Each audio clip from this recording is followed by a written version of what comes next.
You made a huge mistake. Some will say it is greed, others disdain, arrogance, flippancy, or complete ignorance of England's football culture. The breakaway by Europe's elite is crushed by UEFA. I want to apologize to all the fans, supporters of Liverpool Football Club for the disruption I caused in the past 48 hours. After a backlash from politicians, players, managers and fans, the apologies from some Premier League owners. All of our trust was shredded this week. I fully understand.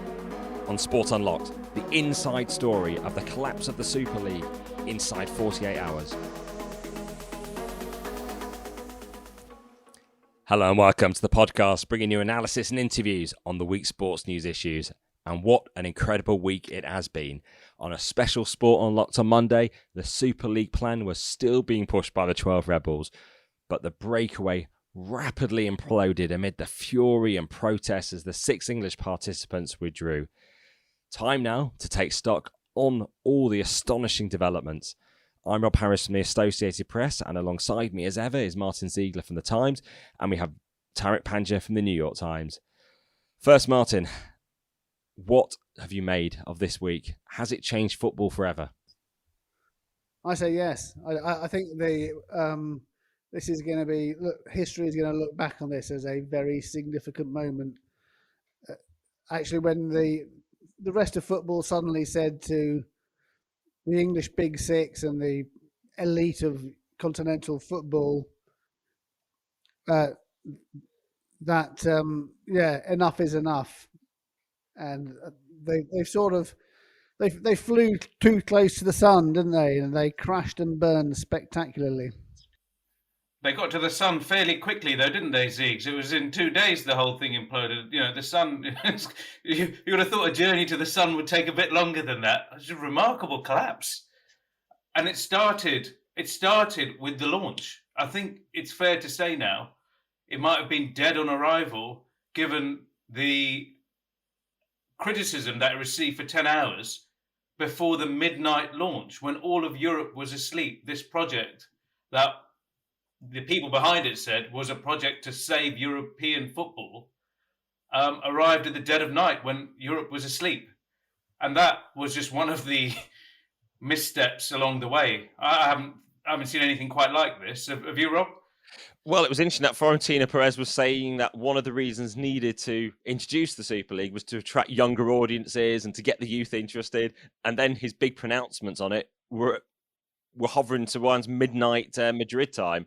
And of course, as we record, the most significant thing is the fact that both Florentino Perez and Juan Laporta are still clinging on to the Super League dream, along with Andrea Agnelli at Juventus. How incredible is that they're not giving up on this? Perhaps they can play each other in a 3-team round robin thing every week for maybe 60 games a season. You know, they are super clubs and they have got all those fans. So I'm sure there'll be a big TV audience for those games. Well, personally, I'd tune into that every week. You know, I can't get enough watching Barcelona, Real Madrid. Well, I mean, obviously not. It's a bit like the watching an Old Firm derby on repeat every other week. I mean, obviously it's a complete non-starter. I don't know. I think obviously they have admitted it's over, but for some reason they're not doing it. They're just insisting it's still alive, which it clearly isn't. And of course, on Friday, we even had JP Morgan disavowing themselves of the project, although it took them a bit of time to come to their senses. It shows perhaps the fears of the corporate damage as a result of involvement in the Super League. Well, I mean, it's slightly strange that even a financial institution is apologising or admitting they got it wrong. I mean, they just, it's not up to them to determine the popularity of a football competition or not, is it? They're just looking at the sort of broad commercial aspects of it. But maybe there's so much grief out there from the fans that they felt they had to do it.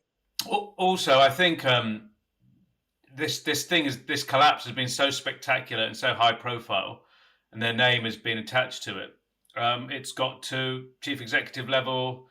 Jamie Dimon, the CEO of the bank must have felt some of the pressure here as well, because all these banks since the financial crisis are trying to show they're kind of better corporate citizens, and given millions of people around the world have revolted, it can't be a good look. I can't recall a statement like that from a from a bank, certainly an investment bank like JP Morgan before, and that just shows how catastrophic this whole thing has been from start to finish. This has been, by the way, 3 years in the making as far as Florentino Perez is concerned, and to see it sort of flop so spectacularly must be galling for the man. I mean, these people are the sort of people who are life's winners. He's a billionaire, and he was in a room with other billionaires and people who usually get their own way. It must be a real slap in the face. Yeah, it's probably a good point just to step back, because actually for Perez, for the likes of the Glazers at United and Kroenke at Arsenal, this is something that they'd longed hoped for, to see their investments increase, to see that certainty of revenue. And at the back of their minds, they were hoping one day they could get this Super League through. They were plotting constantly behind the scenes with different schemes. And yet the one thing they forgot about was strategy, and actually how to win over the public, how to win over the wider countries in terms of getting support for it. What do you guys think about whether has the balance of power changed forever, or is this just a blip? The sneaking suspicion has to be that eventually some of the people will be brought back into the fold.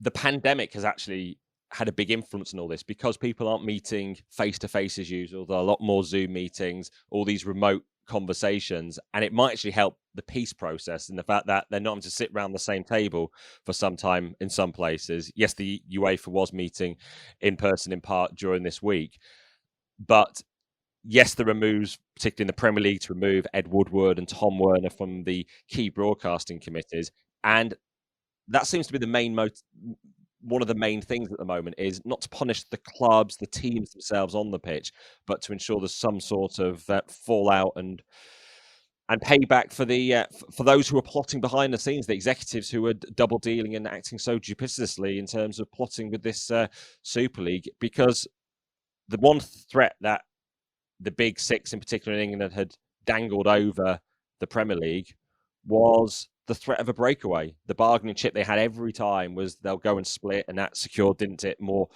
power, bigger slice of the TV revenue, the international distribution. And the question is, are they neutered now from here? No, but for a short time. So to answer Martyn's question, I think there is a window here of, I don't know, maybe weeks, maybe a few months, for those who want to try and get a kind of more equitable distribution of football's money in place, those who want to put these big clubs in their place, and those who want to try and draw something up better that maybe the majority of the clubs might benefit from rather than the few. This is a short period of time, I think, to act. And it might come with, who knows, they still, yes, they ratified the new Champions League format for 2024, the 36-team event. But what they haven't confirmed is the distribution mechanism for the prize money, and crucially also where those 4 extra slots go. 2 of them were said to be reserved for teams that have done historically well in the Champions League, so essentially the big teams, but they didn't make it. Maybe those 2 places could now be taken away and given to real authentic national champions from smaller countries. Things like that could be now on the table. Let's see if they're willing to push it. And let's not forget Alexander Ceferin, the UEFA president. He did and has twice come in on a mandate for being a champion of the small and middle-sized teams, small and middle-sized countries. So let's see if he's able to put his money where his mouth is now. He's had a very good week so far. Yeah, I mean, I think that's definitely going to happen. I mean, the European leagues are going to now push really strongly to get those 2 coefficient places made for national champions of smaller countries like Scotland or Holland or whatever. And interestingly, of course, the European Club Association now hasn't got any of the Dirty Dozen on it.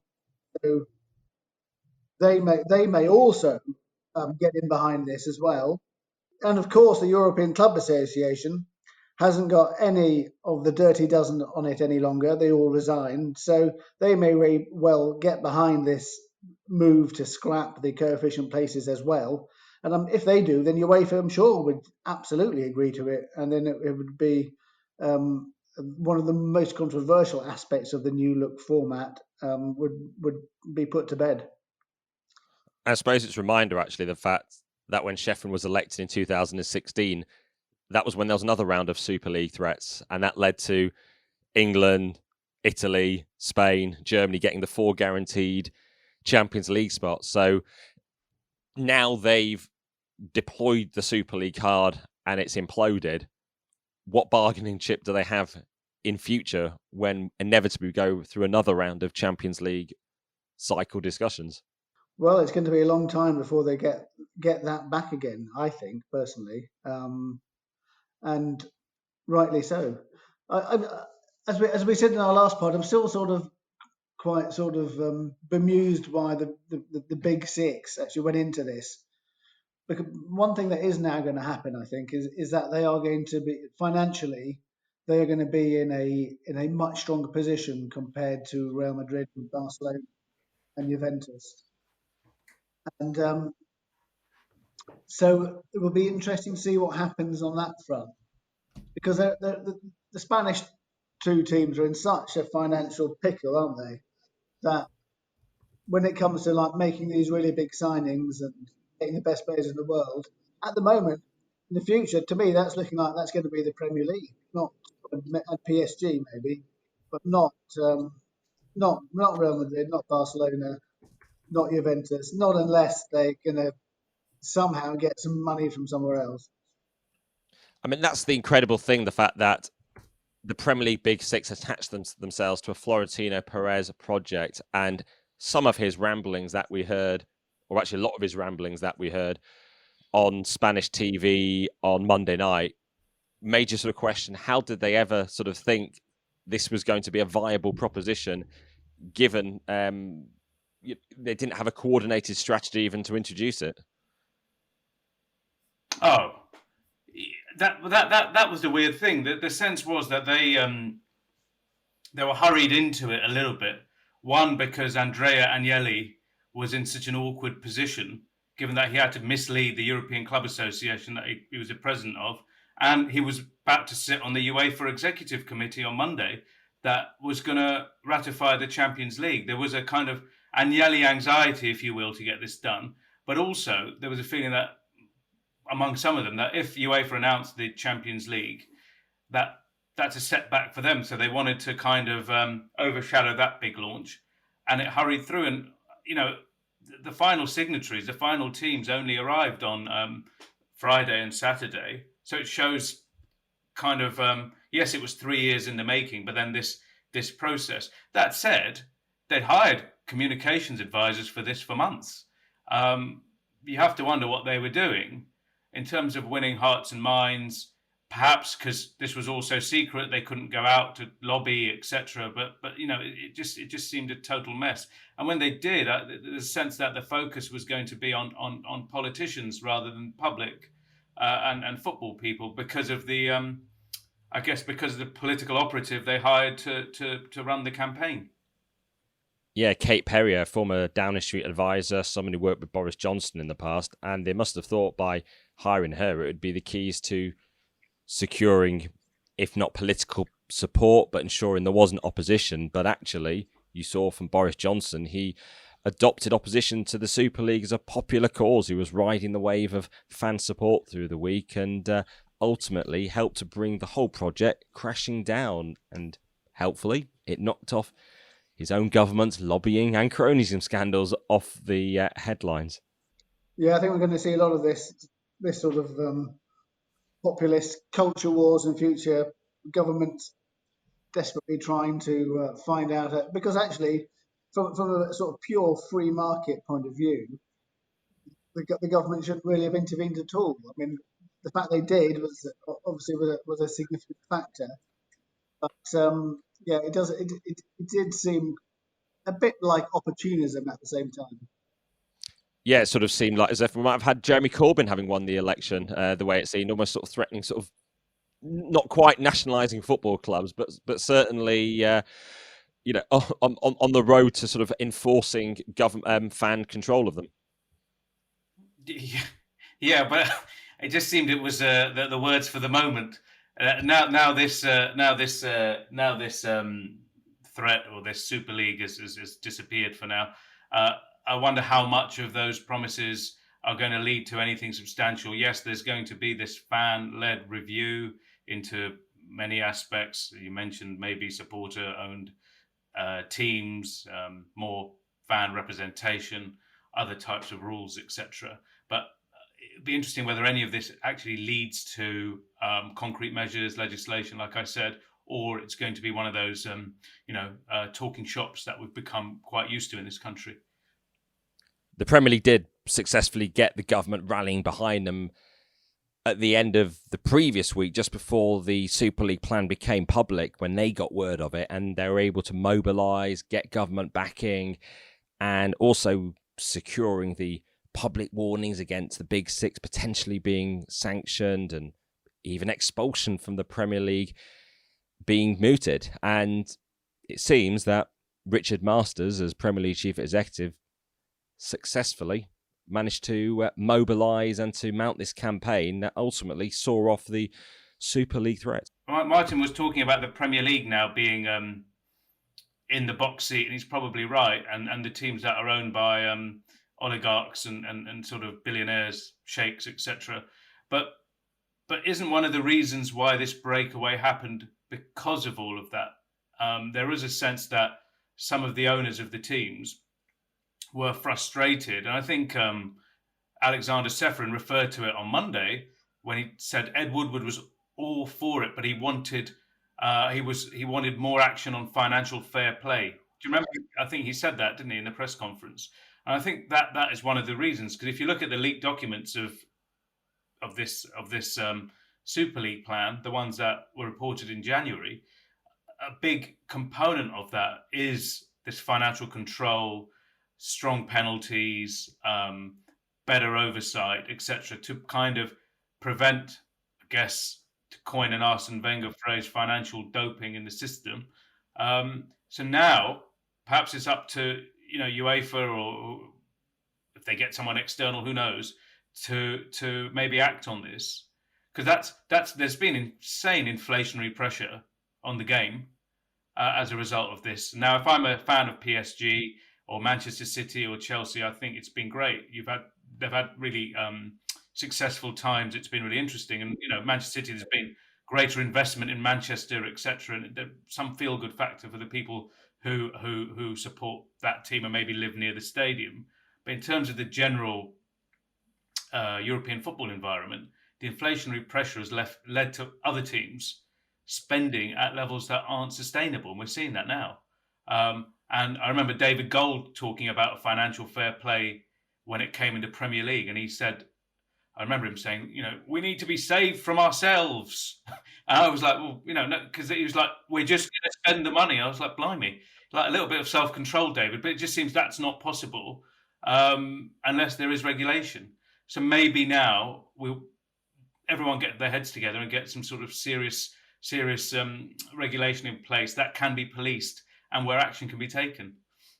Interestingly, the Premier League has got a governance review going on at the moment, and as part of that, we've learned that they're going to change the rule book and bring in measures which are expected to effectively mean that any club who breaks away from the existing competitions in Europe won't be able to be part of the Premier League anymore.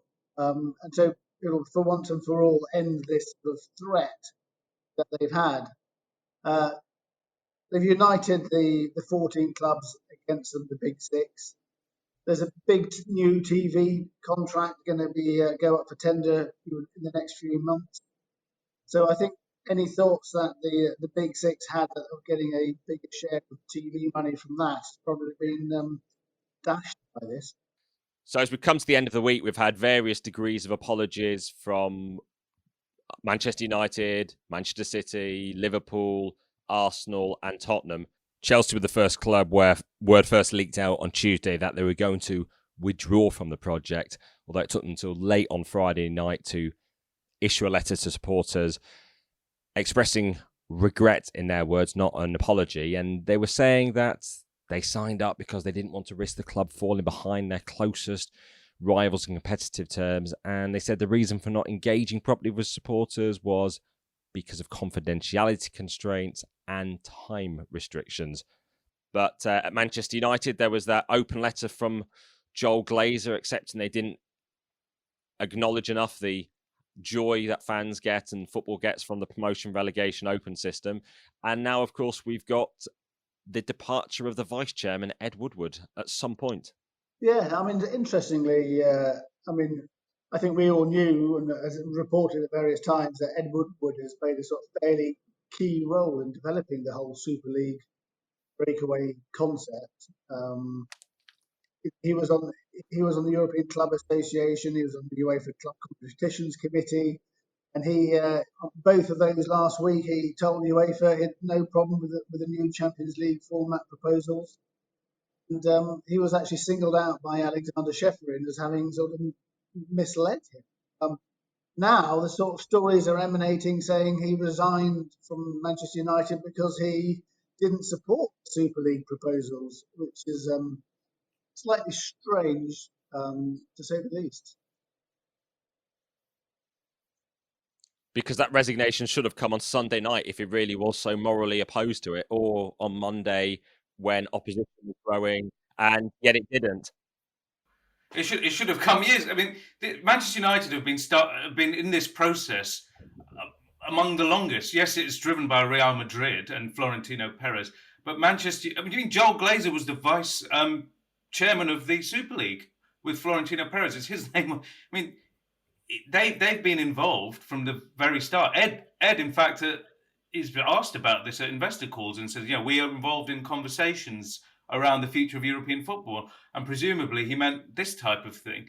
I mean, you've got to think that poor man being dragged, kicking and screaming into these meetings he didn't want to go into, and that he was so upset about, and he finally thought, right, I better resign on Tuesday, the minute the thing has collapsed.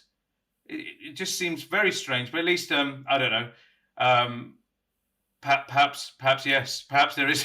Perhaps he didn't want to do it, but it is very hard to understand how he could operate in that environment. But of course, from what Severin was saying, sometimes people in football aren't always telling you what they truly believe. Because this is obviously the same Ed Woodward who told him on Thursday that he fully supported the reformed Champions League that this Super League was about to decimate. And that's actually one of the things going forward. Like, how can particularly the UEFA leadership trust many of these clubs again going forward, given the duplicitous nature of their dealings, their pledges, their commitments? There's got to be a complete broken bond. Yeah, maybe he thought he thought he was being clever. Actually, doesn't want to break away. Wants Manchester United to be able to have guaranteed position in the Champions League, and wants to be able to sell his own TV rights, and thought, this is a clever way of doing it, and actually it's not quite so clever after all. I better resign. And we have all recorded other podcasts this week. We have broken away, but we've done it out in the open. Are we brave? We saw actually the Manchester United Supporters Trust this week calling for the Glazers to sell, which might not seem very noteworthy, but actually they've been quite reluctant to criticise the Glazers in recent years. When I was doing a piece on the Glazers ahead of the Super Bowl, they didn't even want to say anything publicly because actually they got this engagement from the club and they'd been consulted. Whereas now they're sort of stepping up the campaign again to get the Glazers out. Now they've seen this. More predictably, the Arsenal Supporters Trust calling for Stan Kroenke to sell up, although they did at least get Kroenke's son Josh at a meeting on Thursday night to explain or at least try to justify some of the week. All of our trust was shredded this week. I fully understand. I still believe we are fit to carry on in our position as custodians of Arsenal. We were put in a very difficult position by forces outside of the club.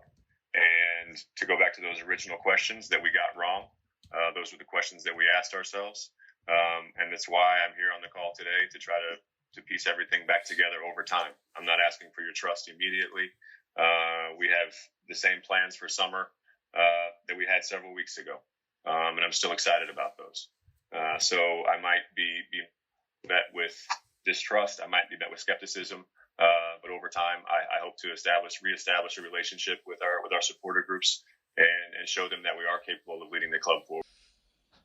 Josh Kroenke, they're talking about trying to rebuild trust. But Tariq, they're sort of portraying themselves as unwilling participants, aren't they, in this whole thing? Yeah, it seems very strange. Again, we're talking about plutocrats here, and Josh Kroenke's statement seems to suggest, they had their arms twisted, they had a blindfold over their head and they were being marched into a room and with a document, it said sign it or else. It seems very strange that none of these guys were able to resist the lure of this project that, having seen it collapse, they didn't want to do.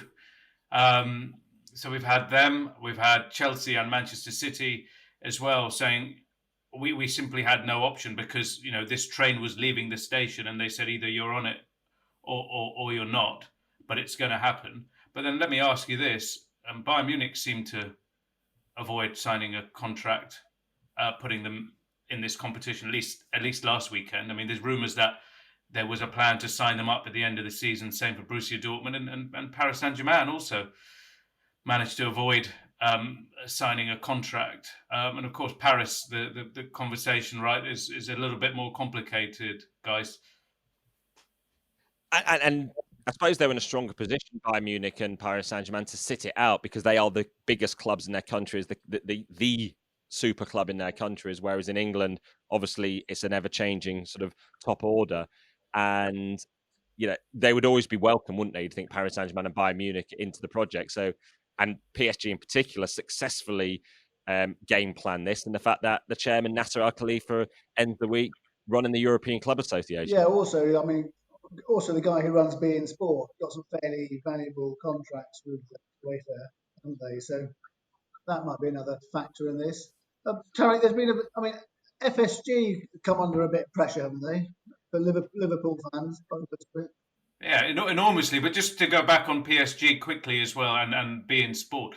So yeah, they're on the hook for billions of dollars worth of contracts, not only with UEFA but all the domestic leagues that are going to see their values shredded by this competition. So it's a number of hats Mr. Al Khalifi wears, and some people think that might not be a few conflicts of interest. That might not be the most suitable person, maybe, to be the chairman of the European Club Association, and also sit on UEFA, and also be the broadcast partner, and also be linked to the Qatar World Cup, and who knows what else. On Liverpool, I feel like I was trying to think about winners and losers throughout this. A lot of losers, but among the biggest, I mean, we could talk about Andrea Agnelli a little bit later, but FSG, enormous losers here. They talked a really good game when they arrived in 2010. They said they won't be like the previous American owners, Hicks and Gillette. I'm sure a lot of fans remember their tenure at Liverpool. It was dreadful. Do you know something? Actually, the Hicks and Gillette era reminds me actually a lot about the last week or so, because all this infighting during their ownership, I'd be speaking to one of them, the other would be bad-mouthing the other. They were directly at odds with each other, fighting over financing debt in the future, and it sort of is reminiscent of what we've seen, such distrust and hostility between parties that had previously sort of sat around the table together. Yeah, but particularly with FSG, they claim to be really good custodians of this team, and Liverpool's sort of bond with their supporters is part of the lure of the club, isn't it? It's part of the story, and what they've done here, sort of the kind of rapaciousness on display, has angered a lot of that fan base and sowed. It's sort of another nail, isn't it? So if we think about the FSG, yes, they won the Premier League, and that can't be taken away. 30 years without an English Championship, the European champions as well. These are things that FSG delivered, and they can't be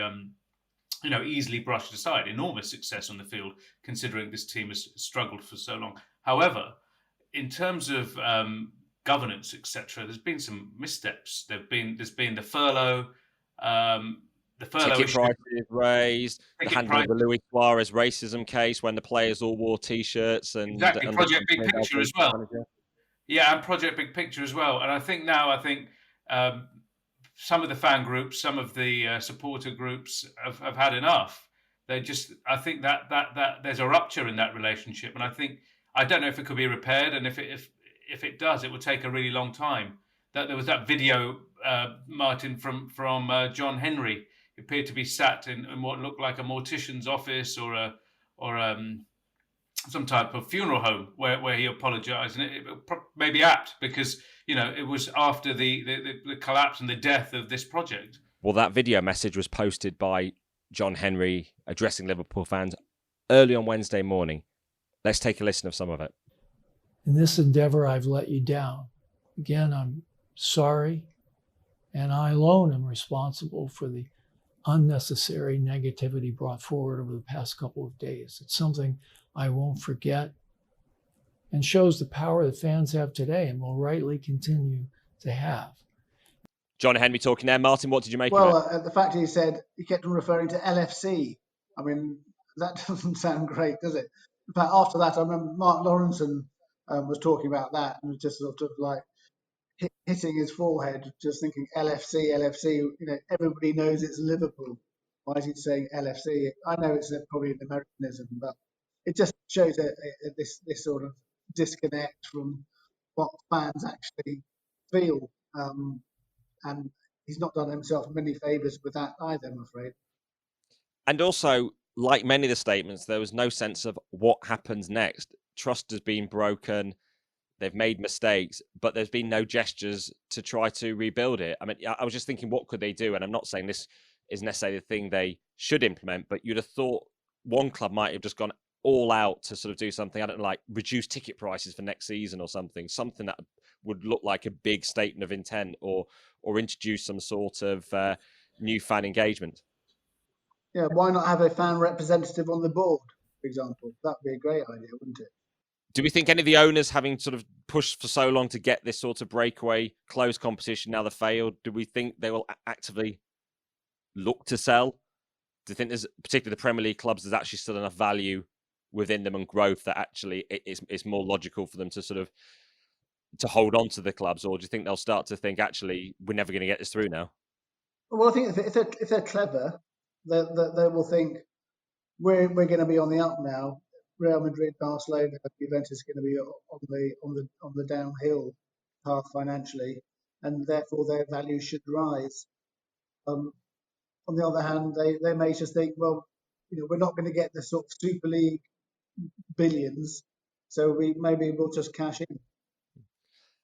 What's incredible is one of the clubs involved this week actually produced what in any other season would be one of the biggest stories of the season. The fact Jose Mourinho sacked by Tottenham. Tottenham went from being a Super League club with Jose Mourinho in charge to being a club scrambling to make the top four with a 29-year-old rookie coach Ryan Mason at the helm, and Tottenham having to issue an apology themselves over misjudging things, whereas actually they seem to be one of the clubs that would stand most to benefit financially, at least, because they can't be assured of their place normally in the top four.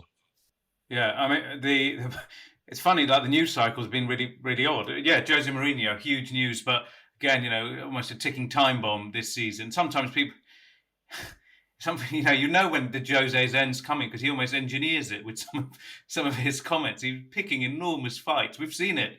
There's a playbook for this, and then I don't know. And then he must be the best paid former manager in football history. The payoffs that man has received. He must have a really good agent, Martyn. Well, yes, and a good agent who helps him sign lots of top players as well, which we've seen, which is another matter entirely. Just on a much more broader level, guys. I'm just thinking about the 2030 World Cup bid. A week ago, you'd have said the joint British and Irish bid was way behind Spain and Portugal in terms of the potential UEFA vote and the way the UEFA people are looking. Do you think the fact that the English came to Shefferin's rescue, came to UEFA's rescue, will have affected that significantly? That's interesting with the fact the Spanish as well being the refused Nixon still clinging on to the Super League dream as well, because a Spain-Portugal joint bid was seen to be the greatest threat, whereas you've got UEFA thanking the FA for mobilising the support against the Super League. The fact they brought the government on board, got Boris Johnson to be issuing statements, got Prince William tweeting on it, and in some ways, I think the perception within UEFA would be that the English helped to sort of keep European football together and to save European football. I think there was even an AS newspaper piece in Spain, obviously quite talking about the role of the English as the home of football and helping to save things. Yeah, but I think a lot of that is circumstance and culture as well, right? There is a sense that the English of the three nations that have this were involved in the European Super League. That's right, just 3 countries. The English were seen to be having a home to the most activist supporter groups, the most vocal politicians, and people who could, and the media as well, the English language media, who would be able to take it on and create the most noise, as it were. For example, in Spain, there is a power dynamic where Barcelona and Real Madrid are extremely influential in society beyond sport, in politics, in media, etc. There hasn't been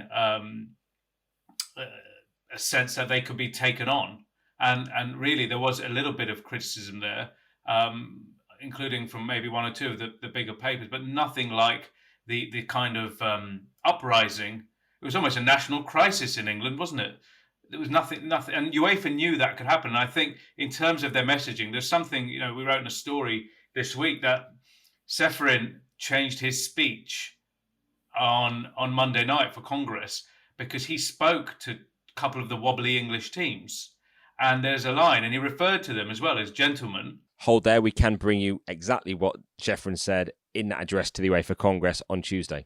I would like to address the owners of some English clubs.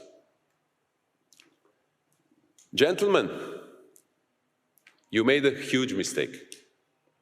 Some will say it is greed, others disdain, arrogance, flippancy, or complete ignorance of England's football culture. But actually, it doesn't matter. What matters is that there is still time to change your mind. Everyone makes mistakes.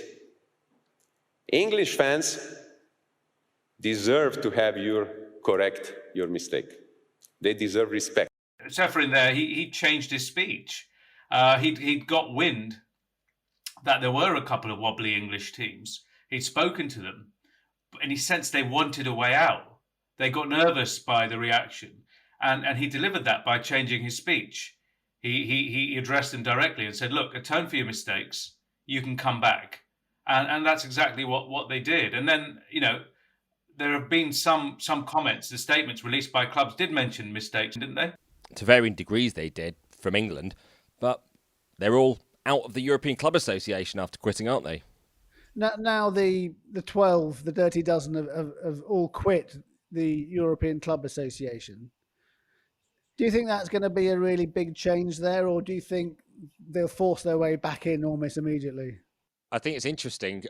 The transfer market value of some of the existing ECA people might grow. Look at Edwin van der Sar, who's a vice chairman of the ECA and perhaps coveted by Manchester United with a vacancy for the top administrative job there with Ed Woodward leaving. And perhaps that's a way of clubs getting back in the room at the ECA, is actually the officials who are still trusted, still weren't part of the Super League actually moving into clubs that are needing to return to the top table of influence. But I think it will be very distasteful, isn't it, if some of these people are very quickly back on key committees again, and people will be looking for them to be kept out of the loop for some time. Particularly, you've got the English football authorities looking at how they can punish not the clubs or any way that the fans and the players are damaged, but the officials involved. And it's going to be interesting how the ECA reforms. The ECA administration, used to answering to Andrea Agnelli for some time, now does have Nasser Khalifa there, and potentially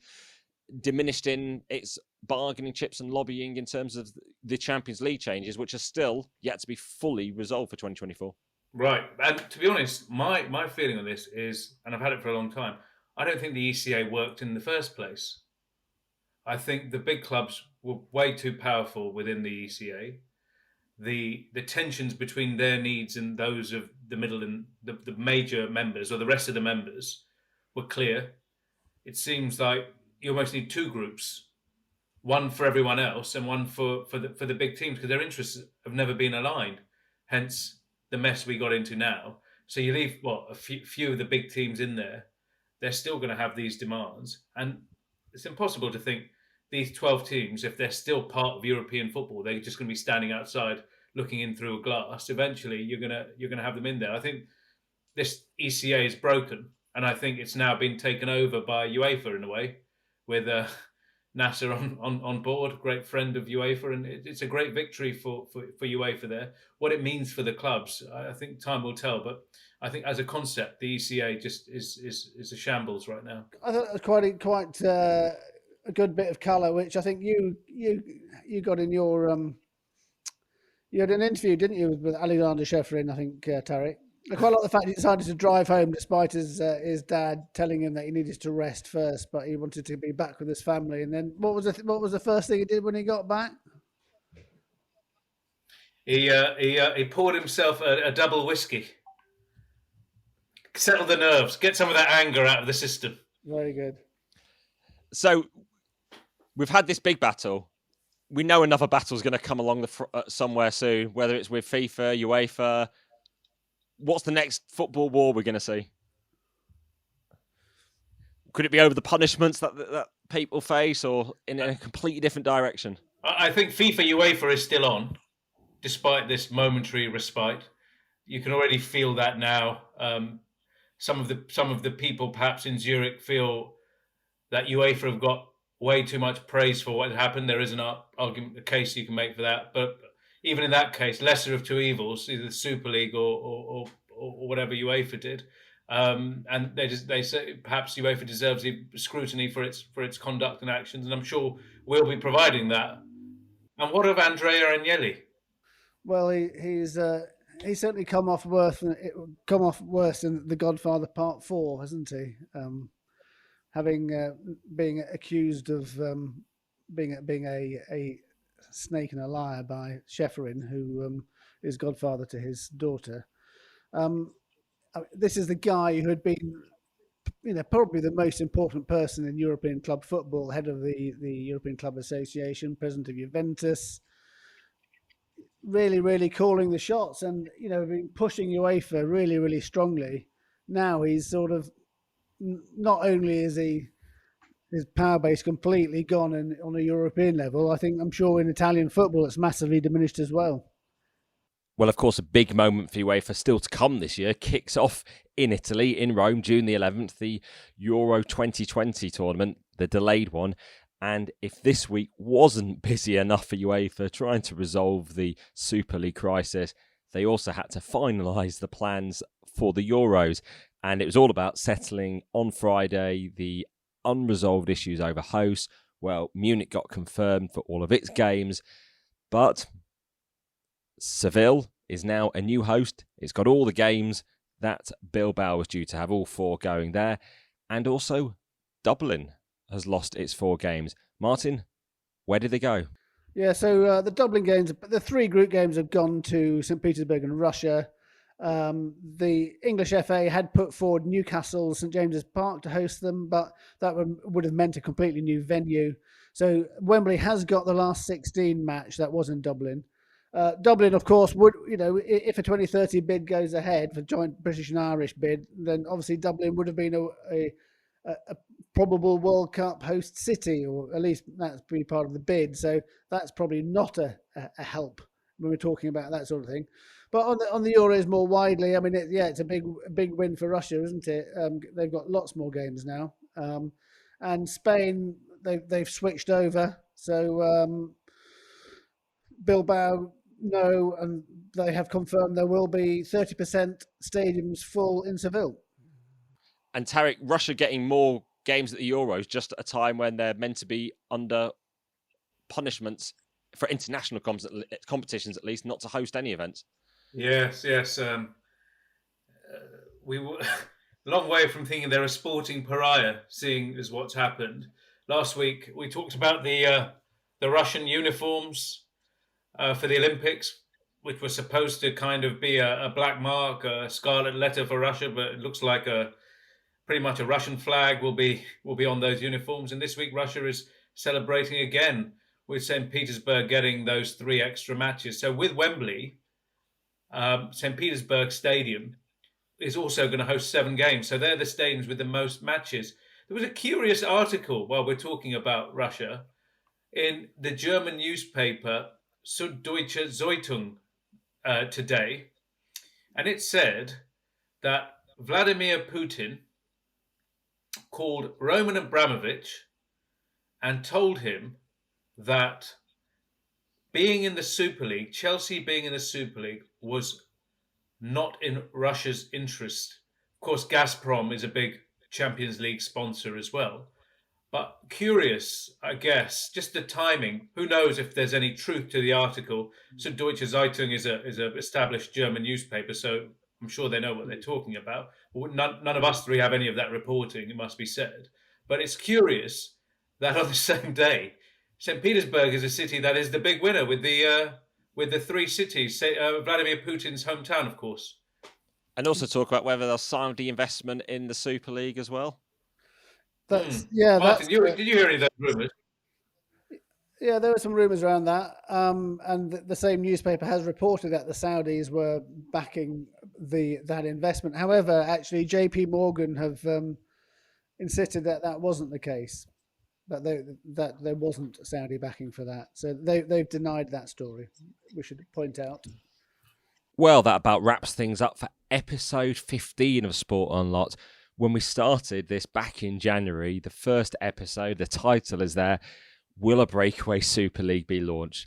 Not gone back through exactly what we said to see how our predictions stack up, but now it looks like episode 15 in April, the Super League isn't going to happen. For now, at least. The question is, when does it come back on the table again at some point? And Martyn, this hopefully is all about just why we started this pod, to explore and analyse the big issues as they're bubbling up in sports news. It's been the end of an absolutely amazing week in world football, hasn't it, guys? I mean, I think we've all worked some ridiculous hours. I mean, I think sort of Sunday, Monday, Tuesday, it was like 8 a.m. till just about midnight. I don't know just my one plea, the next time somebody launches a Super League, please don't put statements out at 11 o'clock at night. It does nobody any good. For your own good as much as ours, yeah. There should be a curfew imposed on their statements. Excellent. Well, great talking through this monumental week. We always think it's going to get quiet when we've been doing these pods, and we're always expecting a lull of a week. But let's see if what next week does deliver in the world of sports news. We've just got a small match of the Champions League semi-finals. That's football. We're not interested, are we? That's actual matches. We're only interested in politics. Qatar v Abu Dhabi, back on the pitch again. Florentino Perez back, trying to win the trophy he was trying to destroy just a few days earlier. It's all set up for an interesting conclusion to this tournament. Well, this week of chaos, where the future of football was at stake, has certainly given us a lot to talk about. Tariq, Martyn, great talking through it all. Now, time for us to all get some rest at the end of this week. And thank you, everyone, for listening, particularly to our emergency pod at the start of the week. Record listening for that. We even hit number 1 in the Apple Sports pod charts in Qatar. Maybe that was everyone tuning in to find out what the new ECA chairman, Nasser Al-Khalifa, is up to. Well, if anyone's got any thoughts, grateful to hear from you as ever. We're at Sport Unlocked on Twitter, Instagram and Facebook. You can also email us at sportunlockedpod@gmail.com. And if you're enjoying us, please, if you can, rate, review and subscribe to us on whichever platform you're listening to us on. Enjoy the sports viewing in the days ahead, away from all the sports politics of the week. Keep well. Thank you for listening. Goodbye for now.